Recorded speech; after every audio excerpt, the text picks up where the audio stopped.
19,000 tons of steel. That is the weight of ambition. And it takes exactly 15 seconds for 19,000 tons of steel to realize it can no longer fight gravity. 86 men are standing nearly 200 feet above the crushing, freezing currents of the St. Lawrence River. Most are looking forward to the quitting whistle. They do not know that the math is already wrong. They do not know that the steel beneath their boots has already surrendered. By the time the sun sets, 75 of them will be dead, tangled in a twisted underwater graveyard of human hubris. To understand the apocalypse of August 29, 1907, we must look not at the river, but at a quiet, dusty office hundreds of miles away in New York City. Here sits Theodore Cooper. Cooper is a legend, an engineering god. When the Canadian government decided to build the longest cantilever bridge in the world across the St. Lawrence River, a span of 1,800 feet, they wanted the best. They got Cooper, and to build Cooper's masterpiece, they hired the fearless. Among the crew are 33 Mohawk men from the nearby Kahnawake Reserve. Generations of indigenous ironworkers who treated the sky as their second home.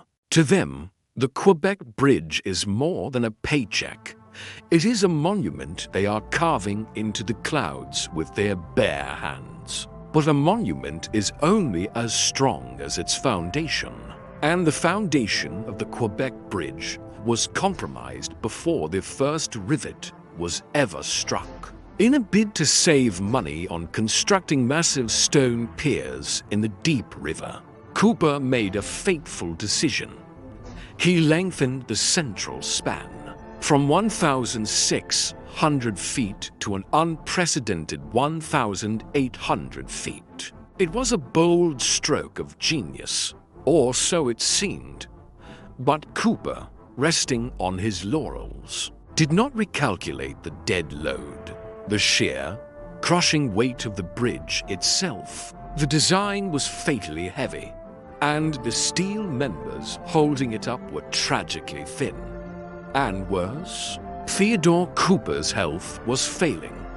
He refused to travel to the construction site. The greatest bridge in the world was being overseen by a man who wasn't even there. Summer 1907. The bridge is nearly complete, extending over the water like a massive steel arm. But the arm is shivering. Norman McClure, a young inspecting engineer on site, begins to notice something terrifying. The massive lower cords the primary steel columns carrying. The weight of the entire structure are bending. Cord A9L. Remember that designation, Cord A9L.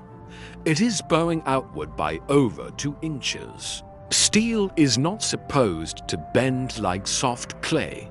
McClure sends frantic letters to Cooper in New York. The cords are deflecting. The metal is warping. Cooper's response? He dismisses it. He claims the beams must have been bent in the factory before they were even installed. The local engineers, intimidated by Cooper's legendary status, defer to him. They tell the men to keep working. 86 men, pushed further out over the abyss, adding more weight, more steel, more doom. On August 27th, the bending reaches disastrous proportions. McClure can't take it anymore. He boards a train to New York to confront Cooper face to face. While he is on that train, the bridge hangs by a thread. History is full of these agonizing, silent moments before the collapse. If you are captivated by these dark corners of engineering history, take a second to like this video and subscribe. We rebuild these forgotten disasters so they are never forgotten again. Now, let us return to August 29th, the day the math caught up with the metal. 11 a.m., New York City. McClure sits across from Cooper. He shows him the final measurements of chord A9L.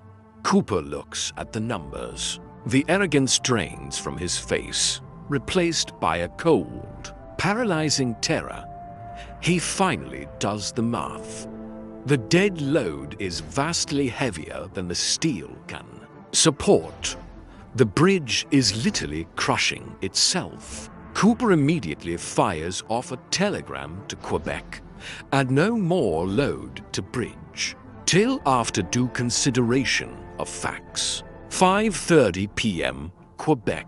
The telegram is sitting in the local telegraph office. It has not yet been delivered to the bridge. On the span, the Mohawk ironworkers and the local Canadian crew are packing up their tools. The quitting whistle is set to blow in 7 minutes. Some are smoking pipes, some are laughing. 5:37 p.m. Chord A9L violently buckles. The compression members snap like dry matchsticks. The massive cantilever arm over 19,000 tons of steel drops. There is no time to run. There is nowhere to run. The men ride a collapsing mountain of iron down into the freezing currents of the St. Lawrence. The sound is heard for miles, and then dead silence, replaced only by the churning of the water. 15 seconds.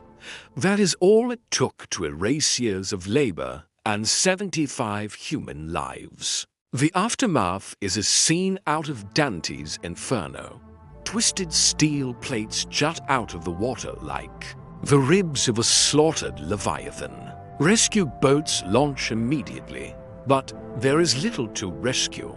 The Mohawk community of Kahnawake is devastated. 33 of their sons, fathers, and brothers are gone. The heart of a community, ripped out by a miscalculated decimal point in a New York office. Theodore Cooper retreated from public life, utterly broken by guilt. He died a few years later, his legacy forever stained in blood. But from this devastating tragedy, a legend was born. It is said that the ruined steel of the Quebec Bridge was melted down to forge the first iron rings. Today, graduating Canadian engineers receive a faceted iron ring, worn on the working hand. Whenever they draw a line, whenever they calculate a load, the ring scrapes against the paper. A physical, constant reminder of the 75 men who died because an engineer got the math wrong.